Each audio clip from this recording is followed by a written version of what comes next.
Bapa di surga, terima kasih bahwa dalam kebaktian ini kami kembali mendapatkan kesempatan dan kebebasan untuk membaca, untuk mendengar, untuk mempelajari, untuk merenungkan sebagian firman-Mu. Dan kami sekali lagi mohon supaya Kau hadir, memimpin, mengarahkan, memberkati penyampaian dan penerimaan firman. Tolong hamba mudah menyampaikan, berikan dia kekuatan jasmani, pikiran, khususnya suara. Berikan pengurapan, berikan kata-kata, berikan apapun yang dibutuhkan supaya firman dan Injil bisa disampaikan dengan baik, dengan benar, dan dengan sejelas-jelasnya. Dan kami bungkus dengan kuasa dan pekerjaan Roh-Mu, supaya jangan semua ini keluar dan kembali dengan sia-sia, tapi tertanam tumbuh berbuah dalam kehidupan kami untuk kemuliaan nama Tuhan. Dan kami juga berdoa supaya Engkau bimbing dan tolong setiap yang hadir dalam menerima firman. Berikan kesegaran secara fisik, berikan keterbukaan dalam hati. Karena tanpa pembukaan hati tidak akan ada orang yang menerima firman-Mu. Dan berikan konsentrasi yang baik dari awal sampai akhir. Juga khususnya berikan terang supaya kami bisa mengerti. Dan Tuhan setelah itu tolong supaya kami tunduk pada kebenaran firman dan menanggapinya. Bagi siapapun yang belum percaya, biar mereka bisa percaya. Dan bagi yang sudah percaya, biar mereka ditumbuhkan dan dikuatkan. Kami sadar setan pasti bekerja. Kami mohon Kau kuatkan semua kami melalui godaan dan terangnya di dalam bentuk apapun. Terima kasih Bapa, dalam nama Yesus kami berdoa. Amin.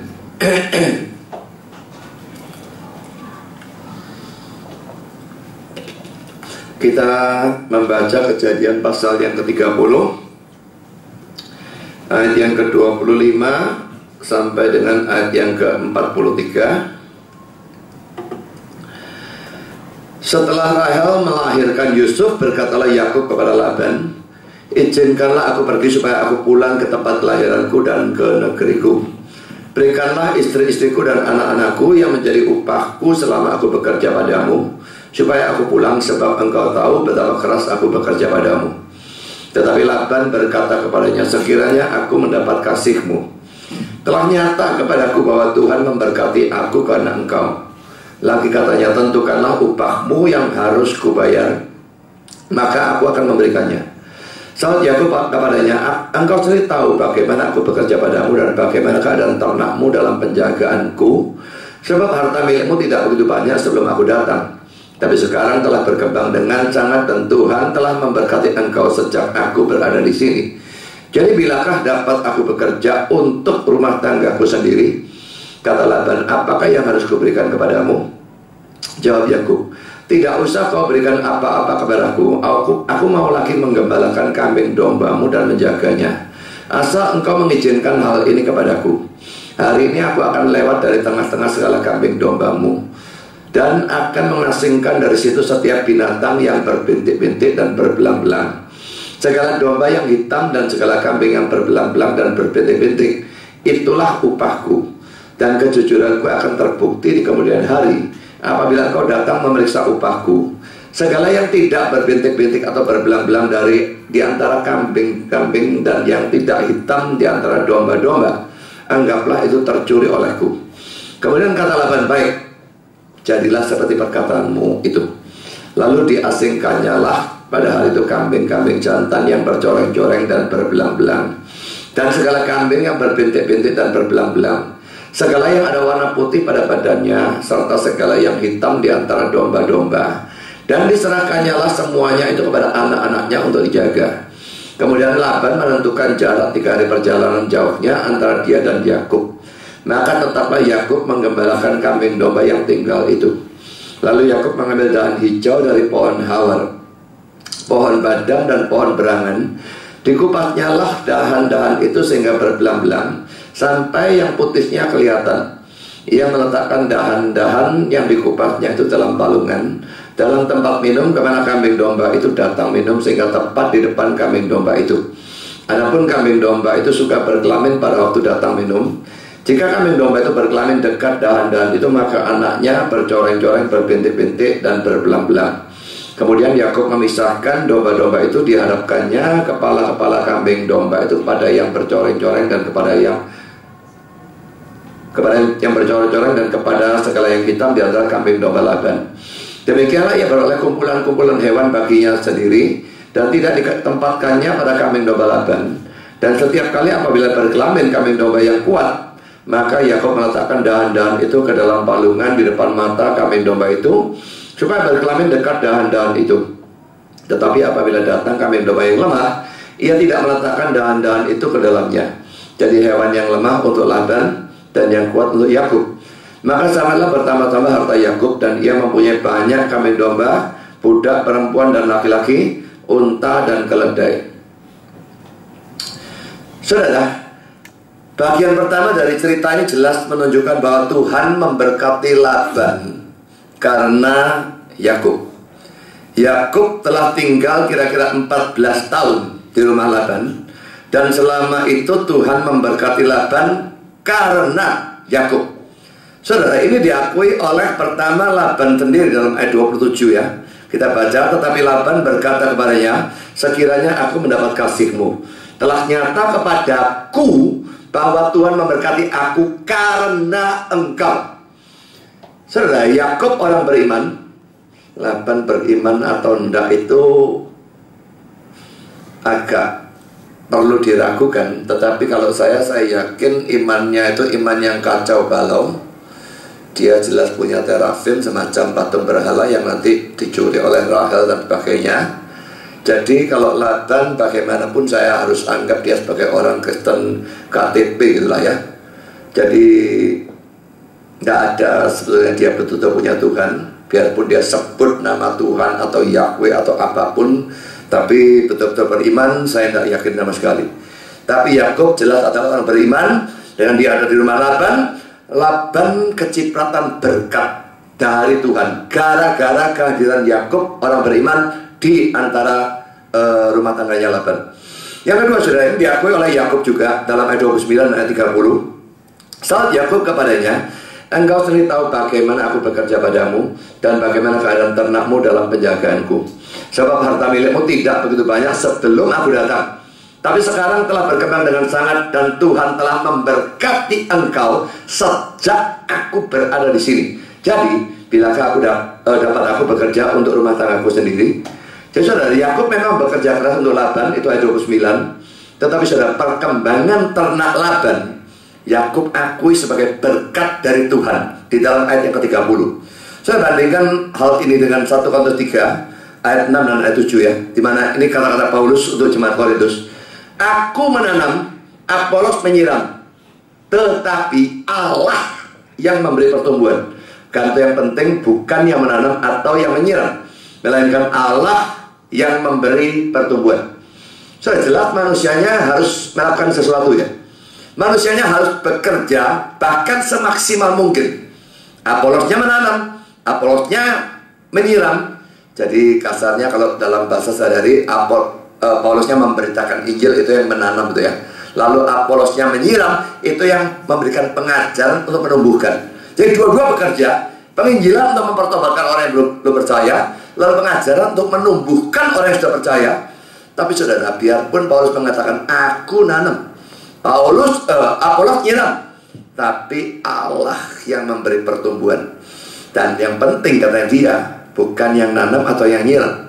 Bukan berarti yang nanam yang nyiram itu tidak penting belas, tapi yang terpenting Allah yang memberikan pertumbuhan. Kalau Allah tidak memberikan pertumbuhan, saudara, tidak peduli Apolos itu sehebat apa dalam mengajar, dan Paulus sehebat apa dalam memberitakan Injil, tidak akan ada hasil apapun, bahkan mungkin hasilnya bisa negatif. Jadi bisa ada hasil itu karena berkat dari Tuhan. Saudara, ini berlaku bukan hanya dalam dunia rohani, tetapi ini berlaku dalam dunia jasmani, sekuler. Dan kalau kasusnya Yakub ini jelas dalam dunia sekuler, karena dia mengembalakan ternak yang berkembang dan sebagainya. Dia katakan itu sebagai berkat dari Tuhan, biarpun dia bekerja. Yang Paulus dan Apolos dalam dunia rohani, karena ini memberitakan Injil, mengajar, ini juga berkat dari Tuhan. Jadi saudara, jangan pikir hanya dunia rohani, tapi dunia jasmani atau sekuler juga sama. Sebekerja apapun dan melakukan apapun, berkat itu datang dari Tuhan. Dan karena itu kalau saudara mengalami sukses, baik dalam studi, pekerjaan atau bisnis, dalam mengurus keluarga atau rumah tangga, maupun dalam urusan pelayanan, Maka saudara perlu menyadari bahwa itu merupakan berkat yang datang dari Tuhan yang membuat sukses tersebut. Jadi saudara jangan sekali-kali lalu tepuk dada, wah aku yang kerja, aku yang pintar dan sebagainya. Karena itu maka ya tidak aneh berhasil, aku kerja keras kok. Saudara, tidak kurangan orang yang kerja keras, sangat banyak orang kerja keras, tetapi tetap hasil atau tidak Tuhan yang menentukan. Saya baru-baru ini dalam Facebook ada satu orang yang memberikan fotonya Bill Gates. Apa itu? Dia pemilik atau pendiri Microsoft ya. Orang yang dianggap terkaya di dunia kalau saya tidak salah ya. Ranking 1 saya kira ya. Nah dia berkata, itu dalam bahasa Inggris saya tidak ingat persisnya Inggrisnya, tapi terjemahnya pokoknya kira-kira, kalau orang dilahirkan miskin itu bukan salahnya dia. Tapi kalau orang mati miskin, itu salahnya dia. Saya pikir kata-kata ini kurang ajar sekali ya. Dan banyak orang seneng tak sikap yang nulis kata-kata itu, yang menuliskan, karena dia menganggap kata-kata itu bagus gitu ya. Jadi kan arahnya penjelasan itu memang ya, kalau yang bagian pertamanya benar, dilahirkan miskin itu tidak mungkin salah kita. Kita dilahirkan tahu-tahu dari keluarga miskin, mau salah gimana? Tapi kalau mati miskin itu pasti salah orangnya, itu omong kosong saudara. Bisa salah orangnya, saya setuju. Tapi kalau dipastikan mati miskin itu salah orangnya, berarti kalau mati miskin pasti karena orangnya tidak mau kerja atau malas dan sebagainya. Saudara, apa kalau orang rajin itu pasti kaya? Saya kira fakta jelas membuktikan tidak. Dan saya katakan ini kata-kata kafir. Kata-kata itu. Dan saya tambah lagi, ini penghinaan terhadap Yesus sendiri yang mati miskin. Yesus mati miskin atau kaya? Saudara, saya pikir orang mau kerja bagaimanapun, ya Bill Gates-nya, dia kerja dan dia diberkati jadi kaya. Lalu kata-katanya jadi sombong model semacam demikian, tidak mengakui sebagai berkat Tuhan, mengakui sebagai hasilnya sendiri, dan orang lain yang tidak kaya dia tidak berusaha. Saudara, itu jelas sesuatu yang konyol ya. Sangat banyak orang rajin bekerja mati-matian, tapi ya nasibnya memang seperti itu. Saya percaya ada penetapan Tuhan, apakah orang jadi kaya atau tidak, apakah orang tetap miskin dan sebagainya. Lazarus dan orang kaya, yang Kristen adalah Lazarusnya, tapi dia mati dalam keadaan melarat, luar biasa. Orang kaya yang mati dalam keadaan kaya. Ada orang yang dari lahir terus kaya. Ada orang yang dari lahir miskin, kerja keras bagaimanapun tetap miskin. Itu sangat banyak.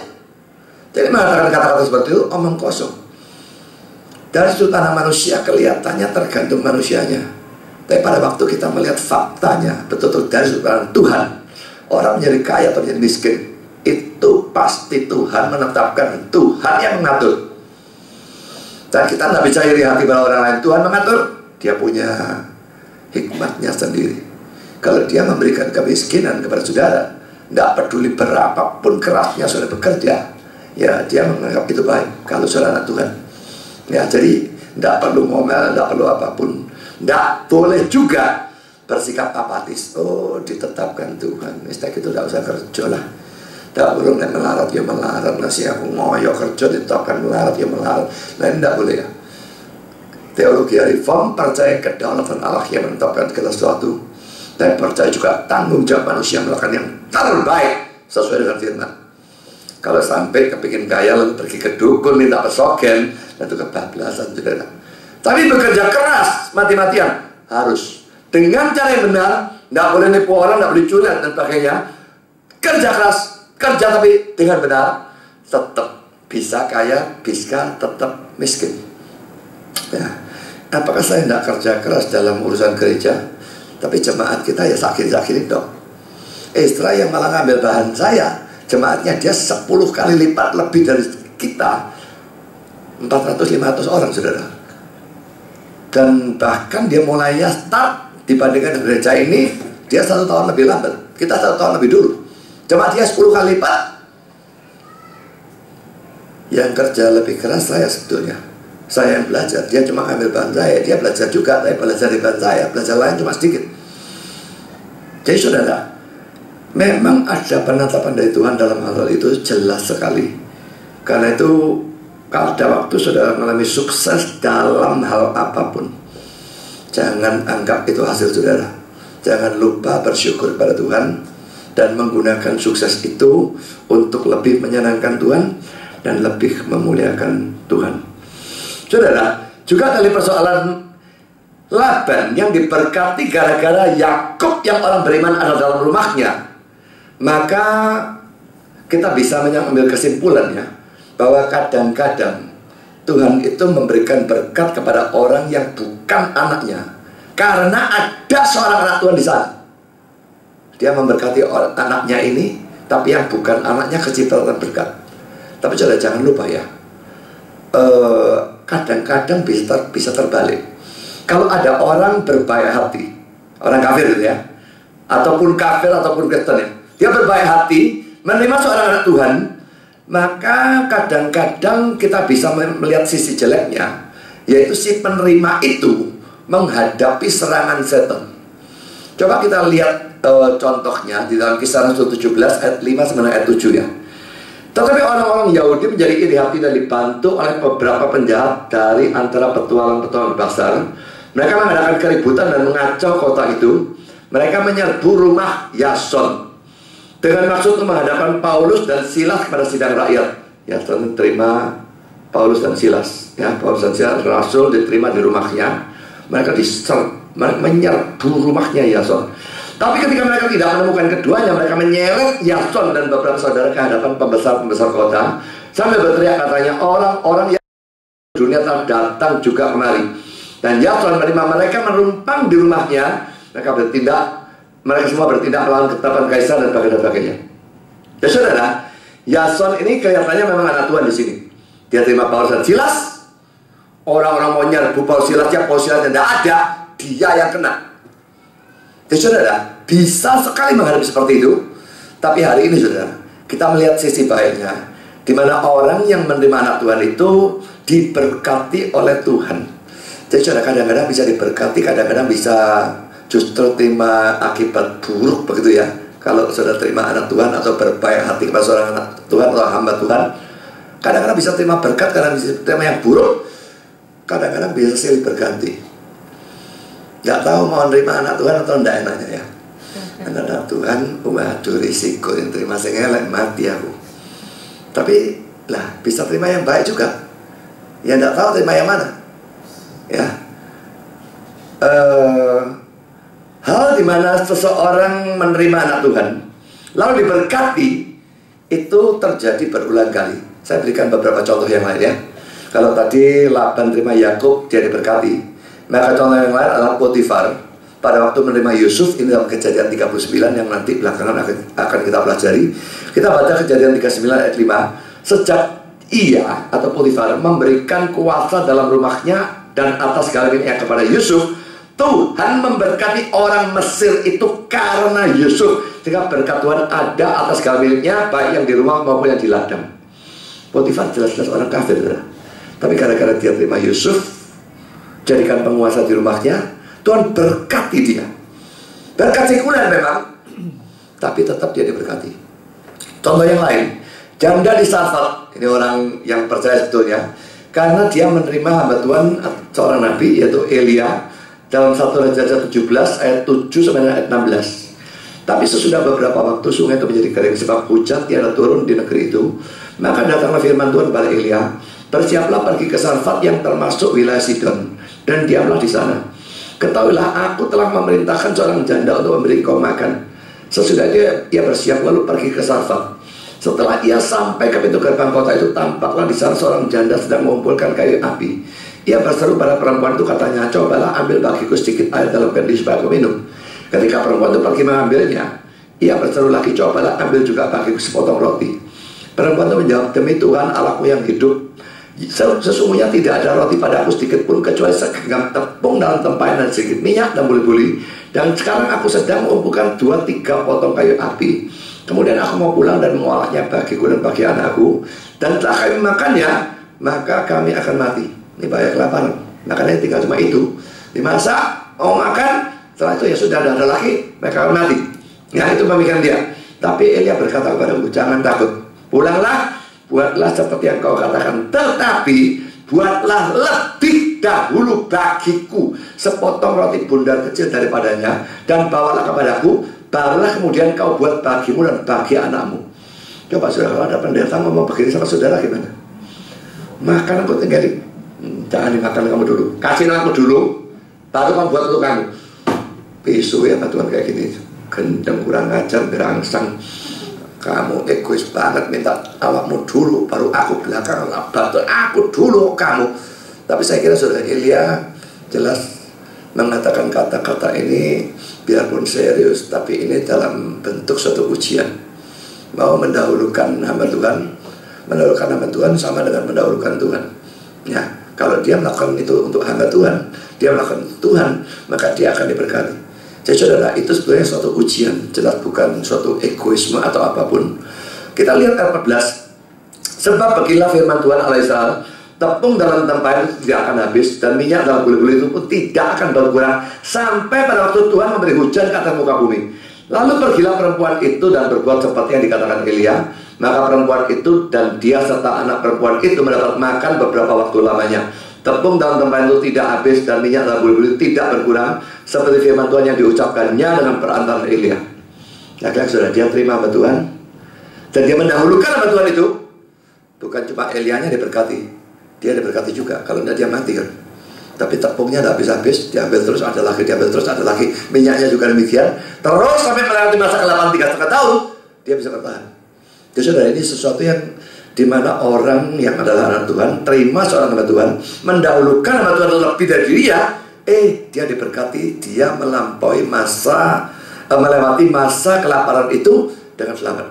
Contoh yang ketiga saudara, laki-laki orang beriman di perempuan Sunem, dia menerima Elisa dan dia diberkati dalam 2 Raja 4 ayat 8-17. Pada suatu hari Elisa pergi ke Sunem.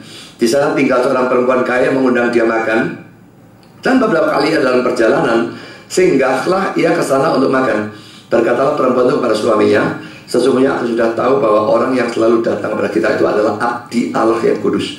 Baiklah kita membuat sebuah kamar atas yang kecil yang berdinding batu, dan baiklah kita menaruh di sana baginya sebuah tempat tidur, sebuah meja, sebuah kursi, dan sebuah kandil. Dan maka apabila ia datang kepada kita, ia boleh tidur, ia boleh masuk ke sana. Pada suatu hari datanglah ia ke sana lalu masuk ke kamar atas itu dan tidur di situ. Kemudian berkatalah ia kepada Gehazi bujangnya, panggillah perempuan Sunem itu. Lalu dipanggilnya perempuan itu dan dia berdiri di depan Gehazi. Elisa telah berkata kepada Gehazi, coba katakan kepadanya, sesungguhnya engkau telah sangat susah seperti ini untuk kami. Apakah yang dapat kuperbuat bagimu? Adakah yang dapat kubicarakan tentang engkau pada raja atau kepala tentara? Jawab perempuan itu, aku ini tinggal di tengah-tengah kaumku. Jadi rasanya kayaknya dia merasa dia anak kurang apa ya. Kemudian berkatalah Elisa, apakah yang dapat ku perbuat baginya? Jawab Gehazi, ia tidak mempunyai anak dan suaminya sudah tua. Lalu berkatalah Elisa, panggillah dia. Dan sudah dipanggilnya, pergilah perempuan itu di pintu. Berkatalah Elisa, pada waktu seperti ini juga tahun depan engkau akan menggendong seorang anak laki-laki. Tapi jawab perempuan itu, janganlah tuanku ya abdi Allah, janganlah berdusta kepada hambamu ini. Mengandunglah perempuan itu lalu melahirkan seorang anak laki-laki. Pada waktu seperti itu juga pada tahun berikutnya, seperti yang dikatakan Elisa kepadanya. Jadi saudara, dia seorang percaya, terima seorang hamba Tuhan, dan dia tahu dia hamba Tuhan. Dia buatkan kamar atas, dikasih perlengkapan dan sebagainya. Elisa kapanpun bisa datang ke sana, tidur di sana. Dan Elisa merasa ingin balas. Tentu ini datang dari Tuhan. Tidak bisa kalau Elisanya tok yang mau, Tuhannya tidak. Mau ditanya apa-apa, dia tidak. Udah, aku di tengah-tengah kaum, aku tidak butuh apa-apa. Tapi Elisa tanya bujangnya, dan bujangnya tahu apa yang dibutuhkan. Perempuan itu tidak punya anak. Dan Elisa berkata, tahun depan pada saat ini engkau sudah gendong anak. Dan memang itu terjadi, biarpun dia tak percaya, dia gendong anak. Jadi ini berkat, ya. Lalu saudara bandingkan juga hal ini dengan 1 Korintus 7:14 yang menunjukkan saudara bahwa seluruh keluarga ikut mendapatkan berkat. Tapi ingat ya, ini bukan berkat keselamatan, bukan berkat pengampunan dosa, kecuali kalau mereka juga bertobat percaya Kristus.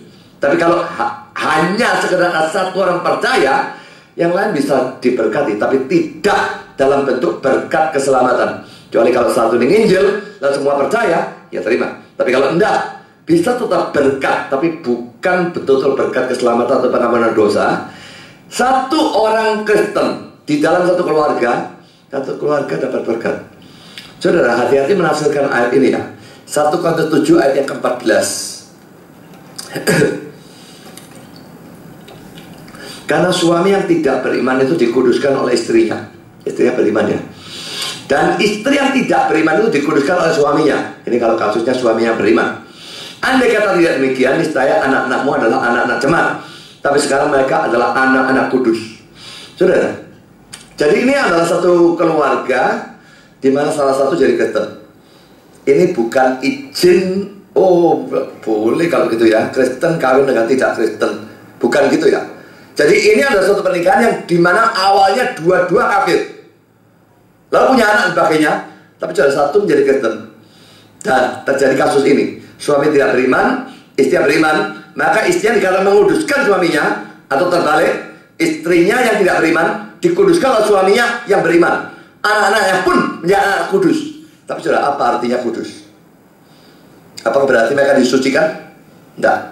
Kudus seringkali diartikan suci, tapi saudara, itu tidak mungkin diterapkan di sini. Arti suci untuk kudus itu adalah arti yang sangat sekunder. Kudus itu sebetulnya artinya berbeda dengan atau terpisah dari. Itu arti yang utama. Lalu yang kedua, diperuntukkan bagi Tuhan. Nah, baru arti yang sangat sekunder itu suci. Karena kalau berbeda dengan yang lain-lain, lain-lain berdosa. Aku berbeda dengan yang lain, aku suci. Seperti itu ya. Tapi itu arti yang sangat-sangat sekunder. Jadi arti yang terutama, berbeda dengan, terpisah dari. Nah saudara, jadi kalau dalam suatu keluarga satu yang Kristen, yang lain ini ikut dibedakan dibandingkan dengan orang dunia yang full kafir seluruh keluarga. Berbeda. Karena ada satu orang ini, Tuhan kadang-kadang mau lindungi anaknya. Karena mau lindungi anaknya, yang semua akhirnya keciptaan berkat juga. Maka mereka menjadi berbeda dengan keluarga lain yang seluruhnya kafir.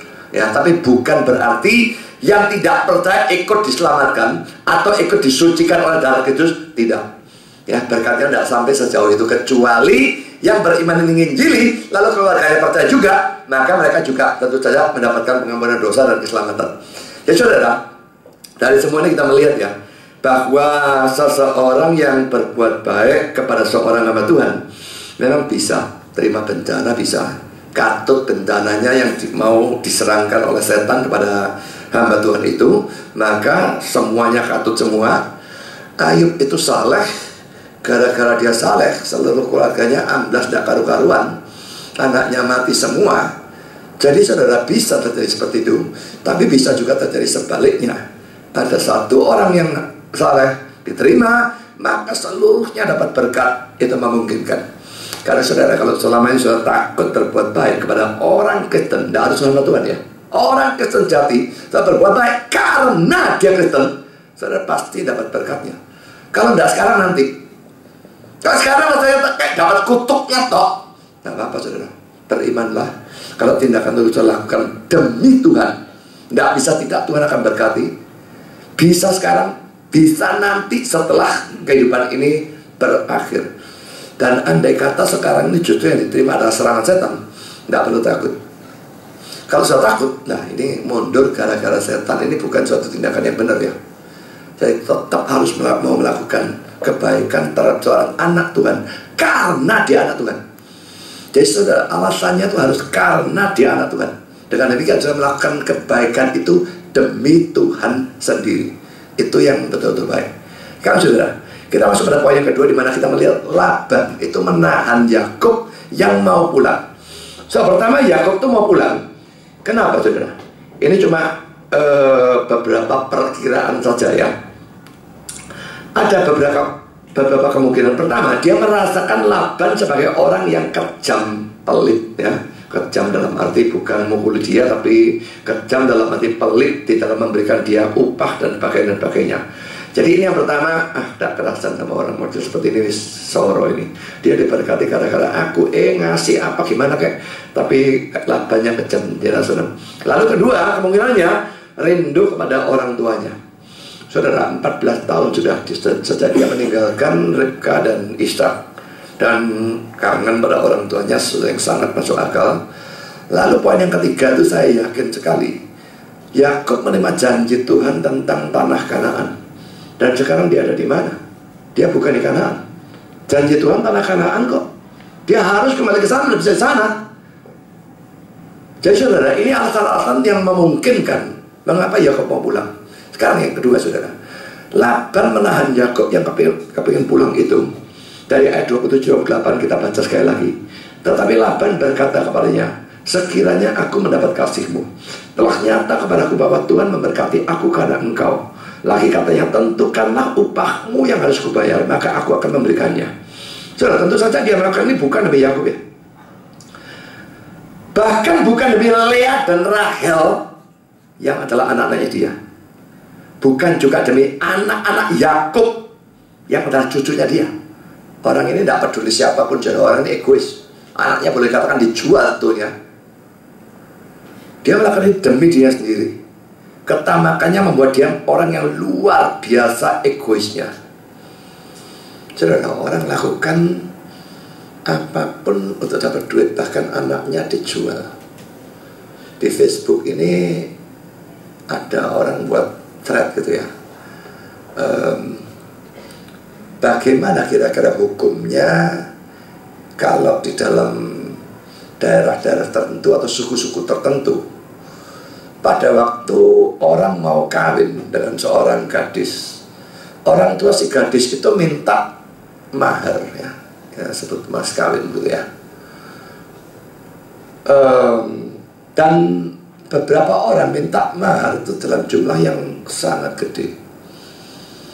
Dia bilang jumlahnya kadang-kadang bisa miliaran. Sampai kalau orang itu setuju, dia utang seumur hidup tidak bisa bayar, saudara. Miliaran.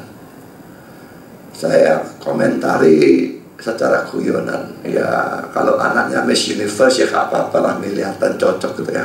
Komentari seperti itu ya. Tapi lalu saya komentari secara serius saudara ya. Sebetulnya mahar itu lihat tradisi lah ya. Kalau dalam tempat yang tidak ada tradisi lalu dia minta mahar, ya memang minta tikap lagi saudara ya. Tapi kalau tempatnya memang tradisinya seperti itu, maka minta mahar tidak salah. Tapi ada satu hal lain lagi yang harus dipertimbangkan. Apa motivasi dia minta mahar? Kalau sekedar demi memenuhi tradisi, oke. Tapi kalau minta mahar demi duit, waraku wayu kok, wayu, seksi, baik, larang, ngeliatan. Nah ini jelas-jelas mata duitan, dan ini jelas-jelas sama dengan jual anak saudara. Dan ini pasti tidak bisa dibenarkan ya. Tapi kalau ada orang model semacam demikian ya, sebetulnya mestinya malu ya. Dan kalau saya jadi anaknya, saya ngamuk punya bapak model seperti itu, bapak atau ibu model seperti itu ya. Memangnya saya barang dagangan, lalu gimana dijual? Kalau perlu kawin lari saja daripada dia modelnya seperti itu. Dan dia menyengsarakan anaknya sendiri kan kalau minta saya miliaran. Lah pada waktu calon menantunya tuh harus bayar, lah ini nanti kawin lah. Lah kan ikut larut juga istrinya. Kan gila. Jadi ya ini tipe orang yang betul-betul egoisnya, tidak peduli bahkan kepada anaknya ya. Nah itulah tipe Laban ya. Dia tidak peduli Yakubnya, tidak peduli anak-anaknya, apa cucu-cucunya. Dia cuma peduli dia sendiri. Saudara, cinta uang tamak itu bisa membuat orang menjadi seperti itu. Karena saudara, waspadalah terhadap hal ini. Dan kalau saudara punya keluarga, apakah itu suami atau anak atau siapapun yang cinta uang, maka sedikitnya doakan dia, nasihati dia. Uang bukan segala-galanya. Uang memang penting, tidak punya uang memang setengah mati saudara. Tapi uang bukan segala-galanya. Nomor satu di atas segala-galanya, itu tidak bisa saudara bawa pada saat saudara mati. Nomor dua, itu tidak bisa membawa saudara ke surga. Jadi saudara, biarpun uang itu penting, Jangan dinomorsatukan, sekunderkan, dan utamakan Tuhannya di atas segala sesuatu. Tapi orang yang satu ini begitu tamak, sehingga dia menjadi sangat egois, gak peduli dengan apapun atau siapapun, hanya peduli dengan uang. Karena kita masuk pada poin yang ketiga, perjanjian Yakub dengan Laban. Pertama saudara, Yakub juga memikirkan rumah tangganya sendiri. Kita baca ayat yang ke-30. Sebab harta milikmu tidak begitu banyak sebelum aku datang, tapi sekarang telah berkembang dengan tamak, dan Tuhan telah memberkati engkau sejak aku berada di sini. Jadi, perhatikan ini, bilakah dapat aku bekerja untuk rumah tanggaku sendiri? Selama dia bekerja, membangun rumah tangga, kawin dengan Lea dan sebagainya, Rachel. Tapi sekarang dia pikir bekerja untuk rumah tangga yang sudah dia bentuk, memberikan mereka nafkah, memberikan mereka pencukupan.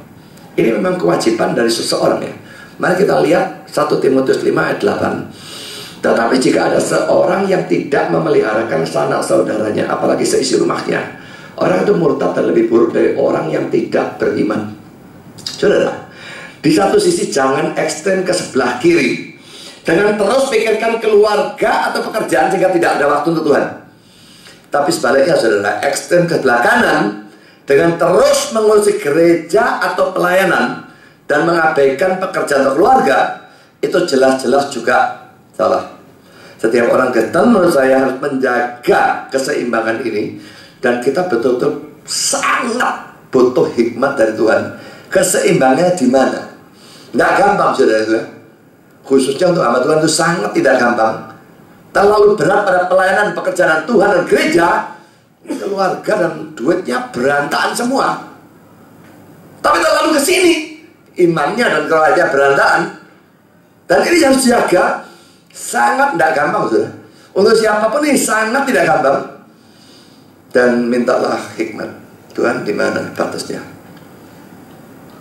Karena kalau saudara kerja, katakanlah ikut orang perusahaan, lalu dapat promosi dan sebagainya, enaknya dapat promosi ya. Dapat promosi, pangkatnya lebih tinggi, mungkin di situ lebih dihormati orang, tapi terutama dapat gaji lebih besar. Wah, enak ya. Tapi kalau dapat promosi lagi, naik lagi, gaji lebih besar, lebih enak lagi. Promosi lagi, naik lebih besar lagi. Tapi sudah jelas saudara, promosi lebih besar, gaji lebih besar, pekerjaannya lebih banyak. Pada waktu promosi terus, makin lama makin banyak waktu tenaga pikiran yang disalurkan untuk pekerjaan, makin lama makin berkurang untuk Tuhan dan gereja. Sehingga saya percaya bahwa orang Kristen harus pada satu titik berkata pada bosnya, aku tidak mau promosi lagi, saat ini tahu cukup. Karena kalau aku naik terus, aku tidak bisa ada waktu untuk Tuhan dan untuk pelayanan dan sebagainya. Tapi saudara, ada berapa orang Kristen mau berkata demikian? Saya kira 1 dari 1000 belum tentu ada saudara. Promosi, wes pokok promosi, bah untuk Tuhan urusan belakang. Bapak, aku bisa kasih duit lebih banyak.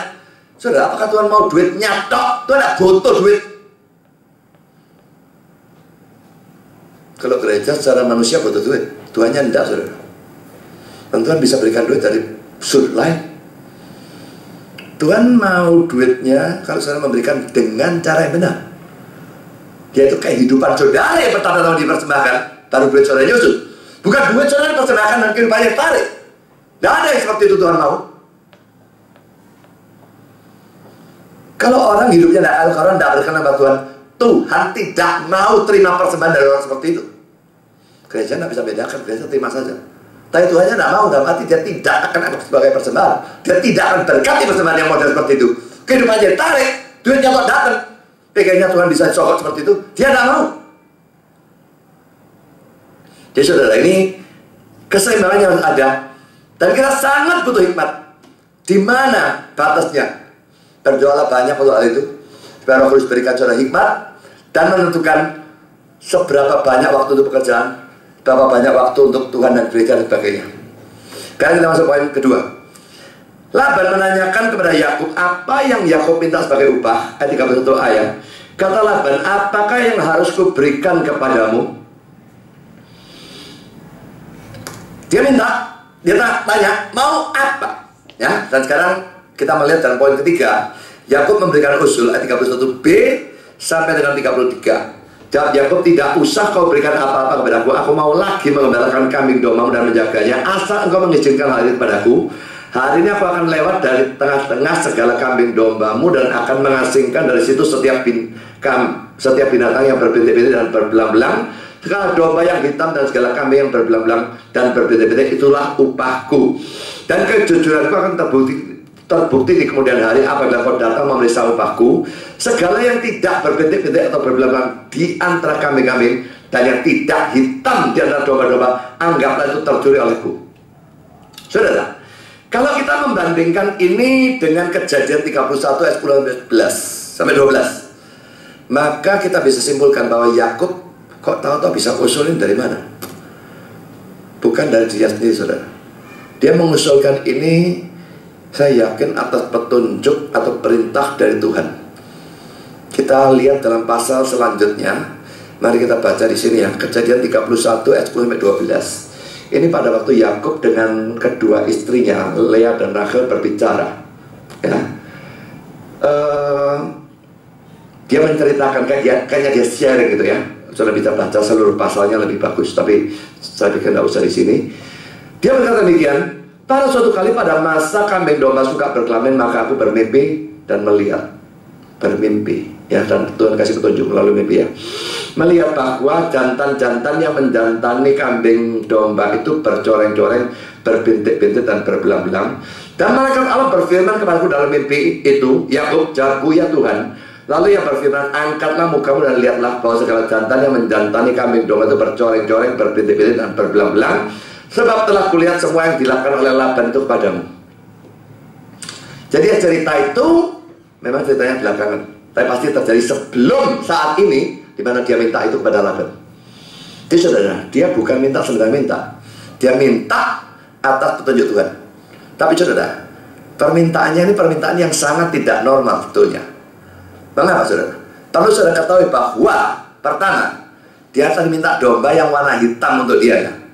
Domba itu biasanya warnanya apa? Domba biasanya putih saudara.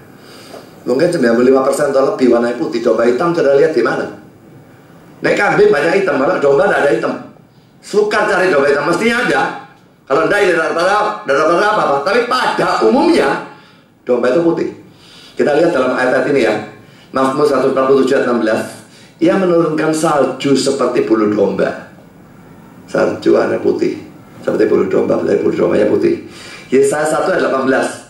Marilah kita berperkara, firman Tuhan, sekalipun dosamu merah seperti kirmisi, akan jadi putih seperti salju. Sekalipun merah seperti kain kesumba, akan jadi putih seperti bulu domba. Jadi putih itu warnanya salju maupun bulu domba, dijadikan simbol pada waktu dosa kita dihapuskan oleh darah Kristus, menjadi putih bersih. Saudara, tidak peduli dosa saudara sebesar apapun ya, dan tidak peduli dosa saudara banyak apapun. Kalau saudara percaya Yesus sebagai juru selamat saudara, penebus saudara, saya percaya bahwa pada waktu dia mati di atas kayu salib 2000 tahun yang lalu, dia mati memikul hukuman dosa saudara. Saya percaya itu dalam sungguh-sungguh. Maka dosa saudara semua diampuni, kayak dicuci pakai darah Kristus. Loh, darah warna merah, tidak peduli darah warna merah. Dosa saudara juga merah, dicuci dengan warna merah, merah sama merah jadi putih. Saudara, ini ada orang yang pernah membuat suatu percobaan zat kimia tertentu, saya tidak ingat apa zatnya. Merah sama merah jadi putih karena bereaksi. Tapi saudara, dalam kasus Yesus ini bukan reaksi kimia ya. Tuhan sudah menetapkan dosa kita dihapuskan oleh darah Kristus, hanya oleh itu.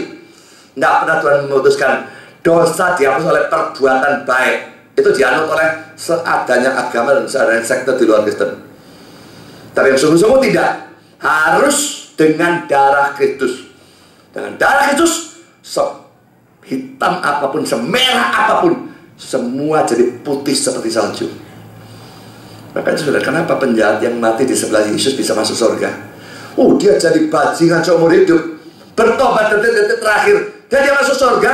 Orang bilang, tidak adil. Lo tidak adilnya di mana? Dia punya hutang banyak. Hutang banyaknya dibayar Kristus semua. Kalau dia ditagih lagi, justru itu tidak adil. Orang sejahat apapun ya, misalnya Hitler, Napoleon, ataupun siapa teroris itu namanya, saya lupa namanya. Saudara, siapapun saudara, sejahat apapun, kalau dia bertobat detik-detik terakhir, maka dia diselamatkan. Percaya Kristus dengan sungguh-sungguh, dia diselamatkan.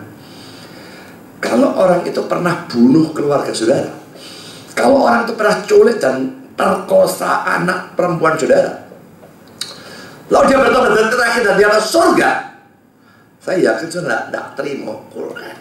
Jorok seperti mesti masuk neraka dan paling dalam. Tapi saudara ingat ya, kita pun seharusnya masuk neraka. Kalau Tuhan disampuni kita karena kita beriman pada Kristus, mengapa Tuhan tidak boleh ampuni orang itu karena orang itu percaya Kristus? Itu mesti pikirkan. Dan untuk semua orang berlaku, bagi kita, bagi siapapun percaya Yesus, dosanya diampuni dan kita dipastikan masuk surga. Yang tidak percaya, dosanya ditanggung orangnya sendiri, dan untuk memastikan dia masuk neraka selama-lamanya. Jadi saudara, domba biasanya berwarna putih. Kan saudara, poin B, kambing biasanya berwarna hitam atau kalau bahasa Inggris brown black, coklat gelap. Ya, kita lihat Kidung Agung 4 ayat 1 bagian B, atau saya baca semua. Lihatlah cantik engkau manisku, sungguh cantik engkau bagaikan merpati, matamu di balik telagungmu, rambutmu bagaikan kawanan kambing yang bergelombang turun dari pegunungan Gilead. Saudara, jangan pakai Kidung Agung untuk ngerayu cewek, saudara ya. Kalau bagi kita kata-kata ini tidak romantis, rasanya warna rambutmu kayak kawanan kambing, ya. Tapi saudara, rambutnya orang sana itu rupanya ya brown black ya warnanya ya. Lalu dikatakan sebagai kawanan kambing. Jadi kawanan kambing ini brown black, ya, coklat gelap begitu ya. Nah, atau warnanya hitam. Nah, perkecualiannya saudara, domba yang berbintik-bintik, bercoreng-coreng atau berbelang-belang atau hitam, dan kambing yang berbintik-bintik, bercoreng-coreng atau berbelang-belang, itu sebetulnya sangat jarang terdapat. Tuhan tapi suruh Yakub minta itu, minta yang jarang terdapat sebagai upahnya. Saudara, kalau saudara disuruh seperti itu gimana? Mau nuruti? Ya Tuhan, aku minta upah itu gak dapat apa-apa aku Tuhan. Minta domba hitam, lah kapan domba hitam yang keluar? Tidak ada, domba hitam jarang sekali. Kalau saudara misalnya suruh jaga perkebunan durian itu ya, lalu orang bilang, kamu minta upah apa? Tuhan nyuruh, minta durian yang 7 kilo ke atas. Saudara nyari durian 7 kilo ke atas. Saya pernah beli durian 6 kilo, 7 kilo belum pernah tumon. Lebaran Tuhan nyuruh saudara dapat ke durian yang 7 kilo ke atas sebagai upah. Secara logika, saudara dapat apa 14? No. Mana ada durian 7 kilo ke atas, kecuali di Thailand. Di Thailandnya saya pernah dengar ada yang 11 kilo. Tapi saya yakin di sana pun tidak lalu semua segede itu, saudara. Yang masuk ke sini ya 2-3 kilo, 4 kilo, 5 kilo. Saya pernah beli sampai 6 kilo, 7 kilo satu kali pun tidak pernah lihat. Tapi kalau Tuhan suruh begitu, mau tidak saudara? Berani tidak? Upahku durian yang 7 kilo ke atas, yang di bawah untuk kamu. Tapi kalau Tuhan menjanjikan itu, dia bisa saja jadikan semua di atas 7 kilo kalau dia mau. Buah itu dia yang ngatur kok. Dia saudara ini juga secara logika jarang, tapi kalau Tuhan mau bisa sekali. Jadi saudara, Yakub pada waktu dia mentaati perintah Tuhan itu, dia mentaati dengan iman. Ini luar biasa. Itu sesuatu yang luar biasa. Berani minta seperti itu, sesuatu yang jarang ada itu yang diminta sebagai upahnya, karena dia mentaati Tuhan. Wah, ini betul-betul luar biasa. Percaya pada Tuhan lebih daripada kepada logika. Jadi logika itu bukannya tidak perlu dipakai ya, tapi pada waktu logika itu nabrak firman Tuhan, buanglah logika. Logikanya hanya dipakai untuk mengerti firman Tuhan. Pada waktu firman Tuhan setelah dimengerti bertabrak dengan logika, logikanya minggir. Orang-orang liberal bersandar pada logika. Tuhan belah laut merah ataupun laut Tebel atau apapun namanya, itu tidak masuk akal. Peduli apa? Pokoknya logika kita baca teks dan mengerti. Tuhan kasih angin belah laut itu, Israel bisa nyebrang di tanah yang kering. nggak peduli cocok dengan logika atau tidak. Dan sebetulnya kalau dikatakan cocok saudara, tergantung logika kita tuh mencakup kemahakuasaan Allah ya atau tidak. Kalau memang nggak mencakup ya nggak masuk akal. Tapi kalau mencakup kemahakuasaan Allah, apa yang nggak logis? Allah yang maha kuasa belah laut, Dia yang ciptakan laut, Dia mau belah, Dia nggak bisa. Apa yang nggak logis? Allah bangkitkan orang mati yang sudah mati 4 hari. Dia yang berikan orang itu nyawa, Dia yang lahirkan orang itu, Dia yang bunuh juga. Dia nggak bisa hidupkan kembali. Kalau Dia nggak bisa hidupkan kembali, akhir zaman juga akan ada kebangkitan. Jadi sudah apa yang logis? Asal otak kita menjangkau kemahakuasaan Tuhan, nggak ada yang masuk akal. Tapi saudara, andai kata pun tidak masuk akal, asal saudara mengerti dengan benar, maka terimalah firman lebih daripada logika. Logika itu sekunder. Ya kembali, Laban setuju dengan usul Yakub. Sudah pasti saudara, ya, ayat 34. Kemudian kata Laban, baik, jadilah seperti perkataanmu itu. Pasti berpikir, mantu goblok amit-amit. Masa domba minta hitam, kambing coyok, itu tidak ada, 1% tidak ada. Dia rugi banget, aku yang untung besar. Itu pemikiran dia. Dan dia langsung setuju. Wah, pasti bodoh luar biasa menantu satu ini. Dulu sudah kelihatan bodohnya, tak bujui Rachel, tak ganti Lea, mau saja. Sekarang kelihatan lebih goblok lagi, minta domba hitam dan sebagainya. Saudara, dia pasti pikir menantunya bukan main tololnya. Saudara, kalau saudara mentaati firman, siaplah dianggap tolol untuk dunia, oleh dunia. Pada waktu saya dulu di tingkat 5 ITS, tinggal cuma skripsi, saudara. Hanya tinggal skripsi. Dan Tuhan panggil saya bergumul dan saya minta keyakinan 7 bulan bergumul. Saya yakin 100% tanpa terbantahkan. Saya sama sekali saya tidak ada keraguan belas. Tuhan memang panggil saya jadi hamba Tuhan. Dan Tuhan melarang saya menyelesaikan studi saya. Saya buang studi saya, mentaati firman Tuhan. Dan banyaknya orang yang bilang goblok, gila lah, apalah sembarang macam. Saya gak gubris persetan. Nanti dilihat pada akhir zaman Tuhan anggap saya goblok, gila, atau kamu yang dianggap goblok atau gila. Orang yang mentaati firman sangat banyak, saudara, dianggap gila, goblok, dan sebagainya.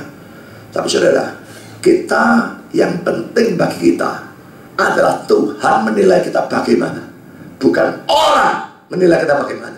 Ada banyak orang disanjung, orang banyak seluruh dunia sanjung. Orang model seperti Bill Gates begitu ya, pasti disanjung orang seluruh dunia, saudara. Tapi dia disanjung Tuhan atau enggak? Tuhan punya penilaian bagaimana tentang dia. Konglomerat pasti disanjung orang banyak, tapi Tuhan menilai dia bagaimana. Sudah melakukan ketaatan pada firman, apalagi ketaatan yang secara dunia dianggap bodoh, pasti sebanyak-banyaknya orang bodoh-bodohin saudara. Tapi saudara, yang penting Tuhan anggap saudara bagaimana, kan gitu ya. Saudara, Matthew Paul berkata demikian, Laban mempercayakan diri pada hukum alam, di mana ternak biasanya melahirkan anak yang sama warnanya dengan mereka. Dan Yakub bersandar pada providensia Allah dan bapaknya yang murah hati. Providensia itu pengaturan Allah atas segala sesuatu yang terjadi.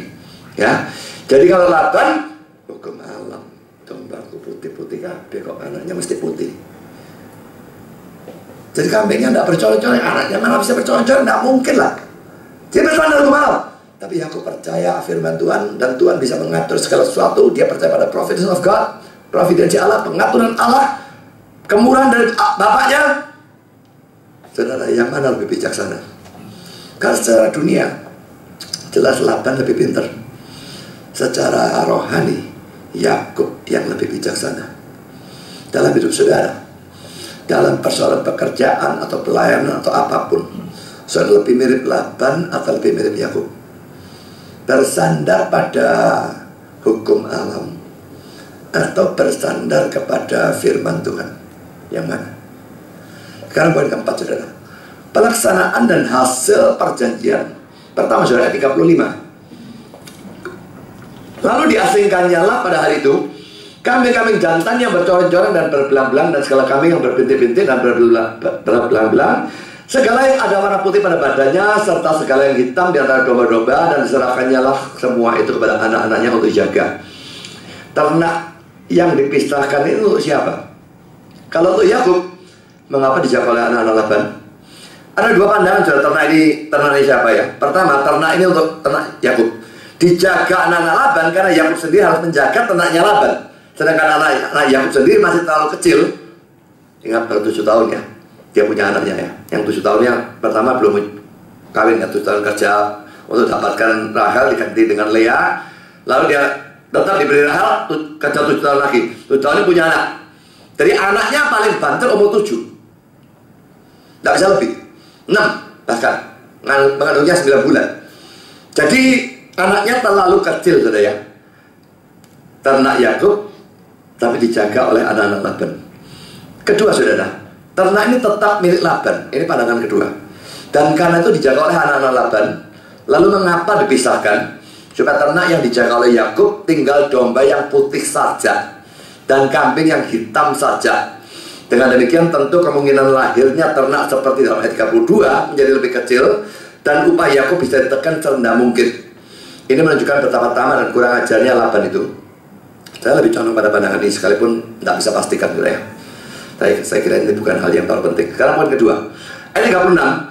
Kemudian Laban menentukan jarak 3 hari perjalanan jauhnya antara dia dan Yakub. Maka tetaplah Yakub mengembalakan kambing domba yang tinggal itu. Dipisahkan jauh 3 hari perjalanan. Mengapa? Karena dia curiga atau takut kalau ternaknya dicuri Yakub. Dikatakan sebagai anak dari ternak yang dijaga oleh Yakub.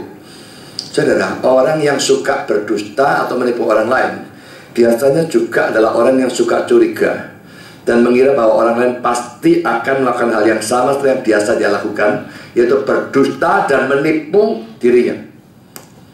Kalau saudara orang yang suka curiga, biasanya saudara juga adalah orang yang seperti yang saudara curigai. Tapi celakanya lawannya ini saudara, orang yang jujur biasanya juga terlalu polos, terlalu gampang percaya sama orang. Dan ini sikap yang membahayakan. Karena dunia kita penuh dengan bajingan-bajingan, penipu-penipu. Kalau kita terlalu gampang percaya kepada orang, kita jadi ditipu orang. Dan ini yang merugikan kita ya.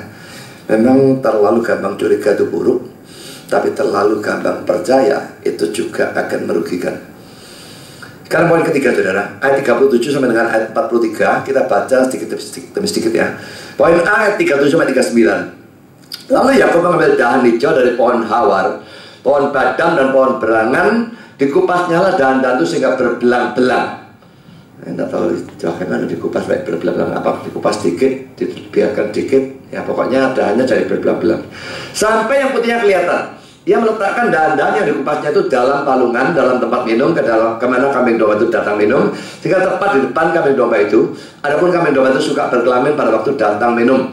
Jadi jika kambing domba itu berkelamin dekat dahan-dahan itu, maka anaknya bercoret-coret, berbitik-bitik dan berbelang-belang. Saudara, apakah ini memang hasil apa yang Yakub lakukan? Taruh dahannya sudah dikupas dan sebagainya, dahannya berbelang-belang, taruh situ dekat tempat minumnya. Kalau dombanya berkelamin di situ, anaknya jadi berbelang-belang mengikuti apa yang dia lihat, yaitu dahan itu. Apakah ini memang scientific, berdasarkan ilmu pengetahuan begitu? Saudara, omong kosong, tentu saja enggak.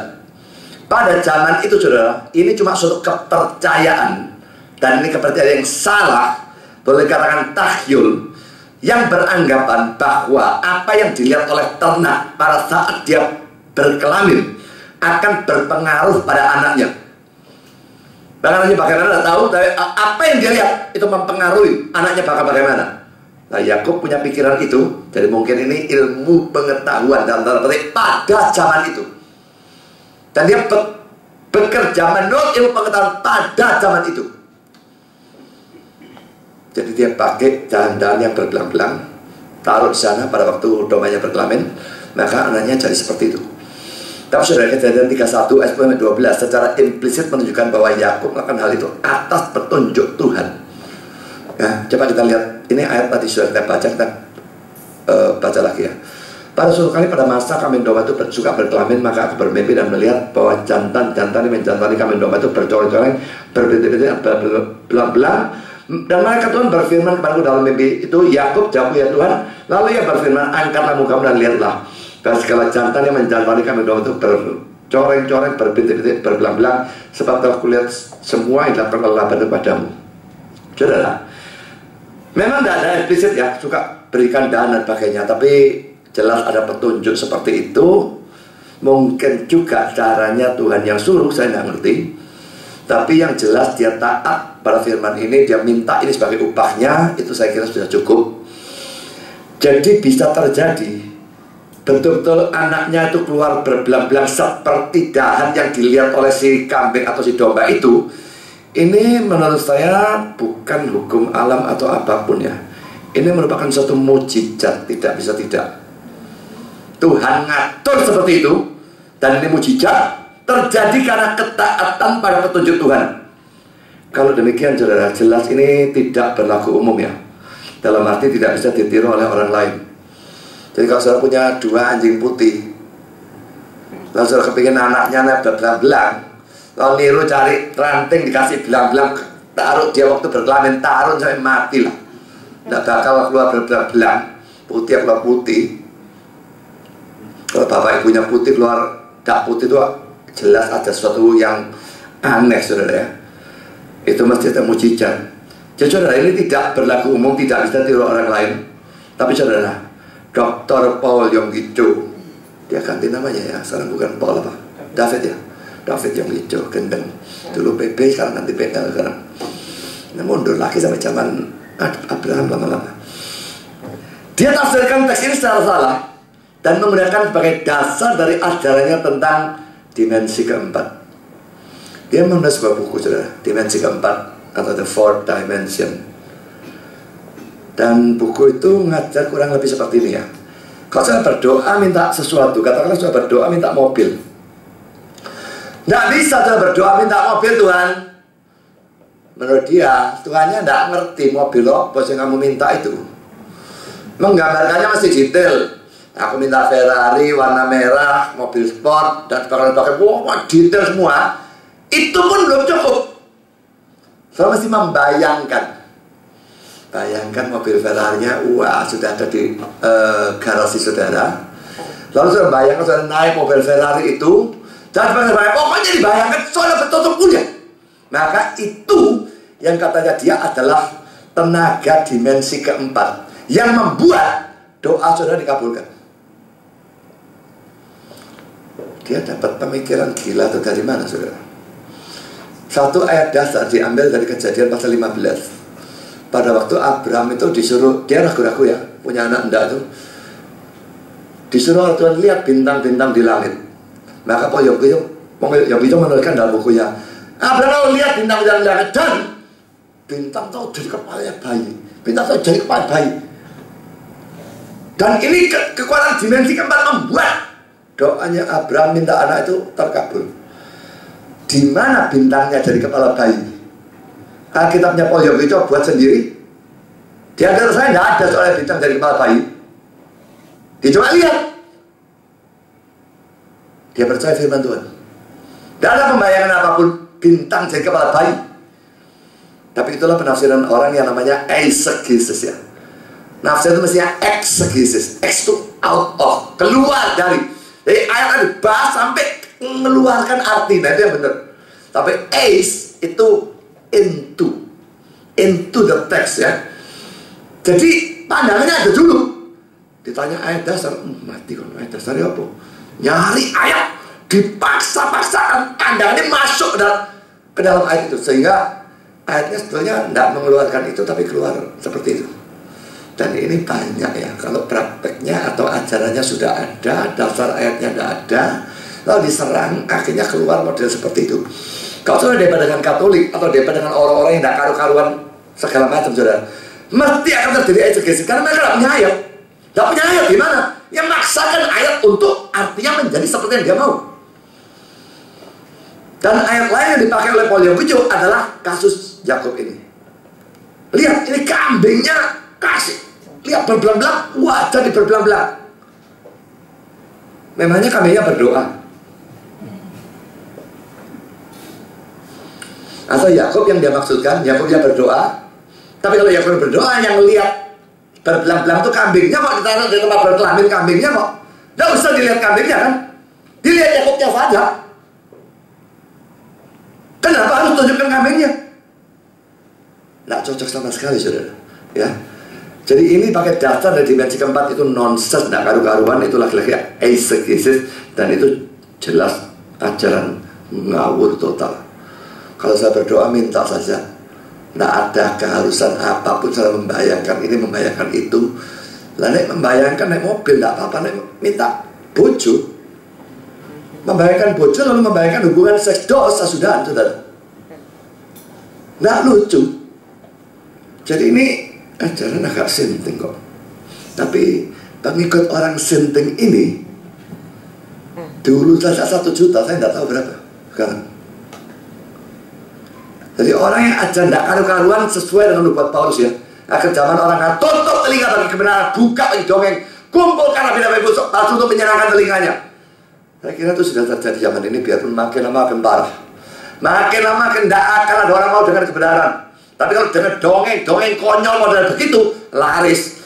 Karena saudara, siapapun pendeta yang berani ngomong aku sudah pergi surga, pergi neraka, melihat setan menyiksa orang di neraka dan semua omong kosong itu, laris dia. Merasa roh kudusnya di sini, laris dia, saudara. Orang gila-gila itu laris. Tumangin tangan merebah, wah laris. Padahal itu pasti kuasa gelap. Kalau saya benar, saya tidak laku. Kepingin tidak laku adalah benar. Kepingin laris adalah yang gila. Makin gila makin laris, karena orang banyak gila semua. Cocok, saudara ya. Poin B, saudara. 40. Kemudian Yakub memisahkan domba-domba itu di hadapannya kepala-kepala kambing domba itu kepada yang bercoret-coret dan kepada segala yang hitam di antara kambing domba Laban. Demikianlah itu adalah kumpulan-kumpulan hewan baginya sendiri dan tidak ditempatkannya pada kambing domba Laban. Dia menggunakan prinsip yang sama seperti ayat 37 sampai 39. Hanya saja di sini kambing domba itu dihadapkan bukan pada dahan yang berbelang-belang, tapi pada kambing domba yang berbintik-bintik, berloreng-loreng dan sebagainya. Sama. Ya. Lalu kita lihat ayat 41-42. Dan setiap kali apabila berkelamin kambing domba yang kuat, maka Yakub meletakkan dahan-dahan itu ke dalam palungan di depan mata kambing domba itu supaya berkelamin dengan dahan-dahan itu. Tapi apabila datang kambing domba yang lemah, ia tidak meletakkan dahan-dahan itu ke dalamnya. Jadi hewan-hewan yang lemah untuk Laban dan yang kuat untuk Yakub. Yakub bersikap selektif ya. Dia tahu harus bahwa ini jauh sekali. Yang lemah nanti mati semua. Lemah gak usah dikasih. No, yang domba jadi putih, yang kambing jadi, pokoknya bukannya jadi miliknya dia, milik Laban. Yang kuat kasih. Kuat anaknya, kuat juga anaknya punya dia. Yang lemah, anak yang lemah dua juga itu punya Laban.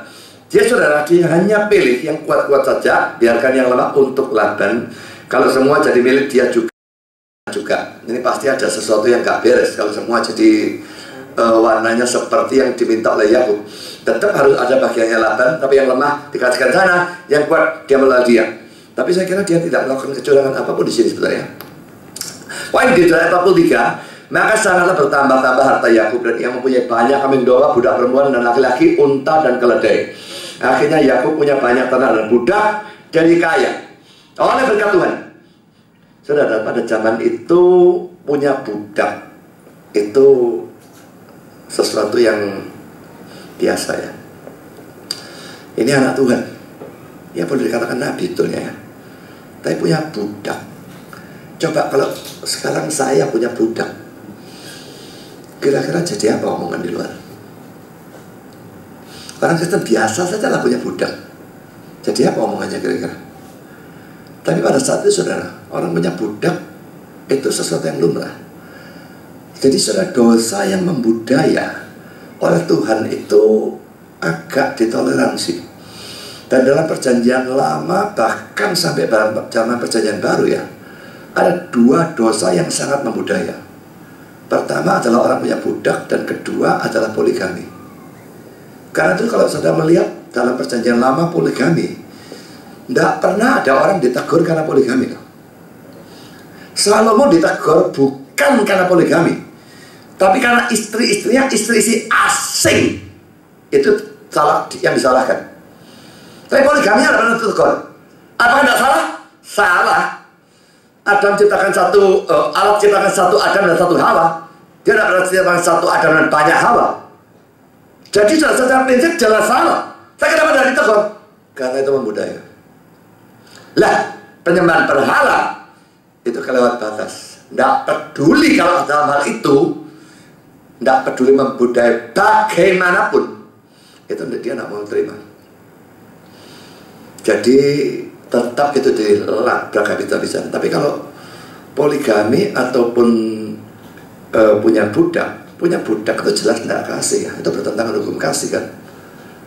Jelas itu salah, jelas itu dosa. Tapi laki-laki itu begitu membudaya. Bill Buckley itu pernah mengatakan bahwa dalam zaman Romawi itu ada 60 juta budak. Kalau saudara jalan di jalanan dan ketemu orang banyak, saudara berjumpa mayoritas budak. Dan budak itu jangan pikir, oh modelnya pasti compang-camping. Tidak. Direktur itu bisa budak. Orang punya jabatan tinggi bisa budak. Terus begitu banyak budak, mayoritas orang budak. Karena itu dosa seperti itu ditoleransi dan dihapuskannya itu pelan-pelan. Ya. Jadi kasih hukum budak harus diginikan dan sebagainya.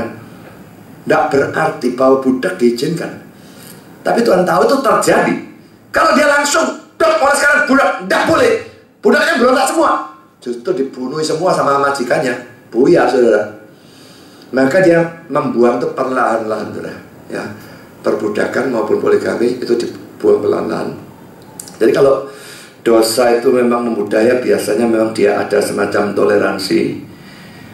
Tidak berarti bahwa di sini lalu kita toleransi. Oh, Indonesia ini dosa membudaya apa ya? Pertama, datang terlambat, ini membudaya ya. Kedua, nyokok-nyokokan, ini membudaya. Ya memang dalam arti tertentu memang ditoleransi. Tapi tidak berarti itu bukan dosa, saudara. Tetap itu ada dosa. Dan sebetulnya itu harus dibuang. Ya. Saudara, sebagai penutup ya. Pada 7 tahun pertama, Yakub tidak mendapatkan apa-apa. Pada 7 tahun yang kedua, Yakub mendapatkan istri-istri dan anak-anak. Dan pada 6 tahun yang terakhir, Yakub mendapatkan banyak ternak dan budak dan dia menjadi kaya. Kesimpulannya, saudara, hidup Yakub itu makin lama makin menanjak. Sesuai dengan Amsal 4 ayat 18 yang berbunyi, jalan orang benar itu seperti cahaya fajar yang kian bertambah terang sampai rembang tengah hari. Saudara, karena itu kalau saudara saat ini sedang menderita, saya tidak tahu menderita dalam urusan apa, tetaplah ikut Tuhan. Akan datang saatnya Tuhan akan menolong saudara, melimpahkan berkatnya, jasmani atau rohani pada saudara. Dan kalau dalam dunia ini pun tidak terasakan hal itu, setidaknya dalam dunia yang akan datang itu pasti terasa. Ini juga berlaku untuk saudara-saudara yang sungguh-sungguh melayani Tuhan, tapi kok tidak kelihatan buahnya ya. Nginjil ditolak, nginjil dimaki-maki, nginjil kelihatan berhasil lalu hilang lagi, dan sebagainya. Saudara tetaplah setia dalam melayani Tuhan, dan pada saatnya Dia akan memberkati pelayanan saudara. Kita tutup dengan satu ayat ini, 1 Korintus 15 ayat 58. Karena saudara-saudara yang kasih, berdirilah teguh, jangan goyah, dan giatlah selalu dalam pekerjaan Tuhan, sebab kamu tahu bahwa dalam Tuhan, kata-kata yang saya coret sebetulnya tidak ada ya. Dalam Tuhan, jerih payahmu tidak sia-sia. Entah dari mana munculnya kata-kata persekutuan dengan Tuhan.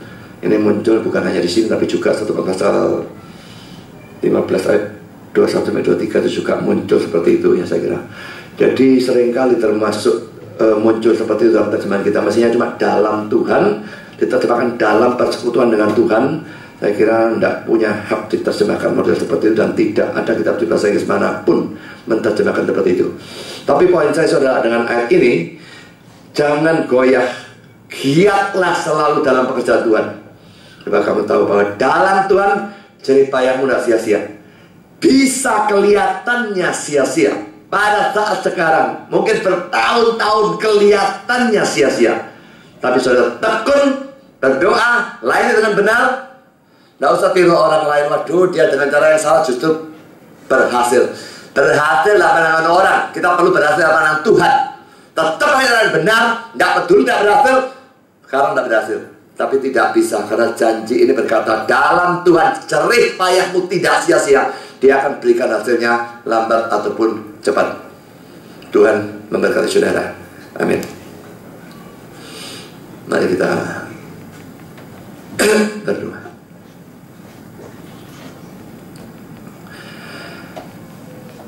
Bapa di surga, terima kasih Engkau sudah pimpin serta berkati dalam sepanjang pelajaran firman hari ini.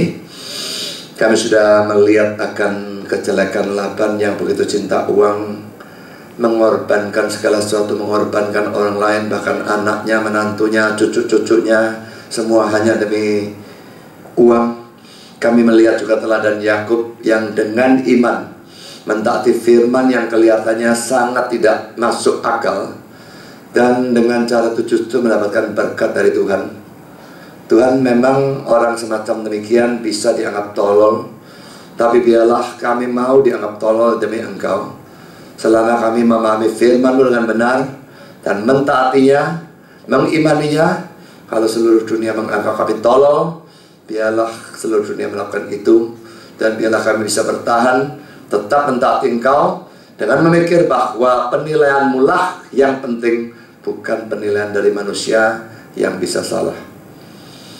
Terima kasih Bapa, dalam nama Yesus kami berdoa. Amin.